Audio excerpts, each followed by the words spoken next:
Hello guys, अगर आप भी परेशान हैं स्क्रीन रिकॉर्ड करते टाइम माइक से आवाज़ नहीं आती है तो आप सब सिंपल सी ये सेटिंग ऑन कीजिए। इससे आपके माइक में आवाज़ आने लग जाएगी और स्क्रीन रिकॉर्ड करते टाइम सारी स्क्रीन की जितनी भी वॉइस है वो आपको सुनाई देने लगेगी। अगर आपके पास भी है हमारे रेडमी नोट 8 और नोट 8 प्रो, ये दोनों में वर्किंग है।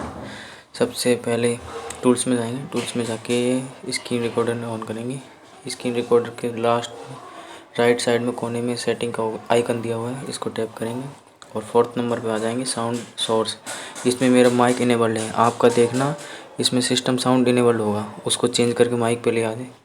अब मैं इसको चेंज नहीं करता क्योंकि अभी रिकॉर्डिंग चल रही है इसी फ़ोन से। तो ये ट्रिक आपको कैसी लगी? अच्छी लगी हो तो लाइक करिए, सब्सक्राइब करिए प्लीज़।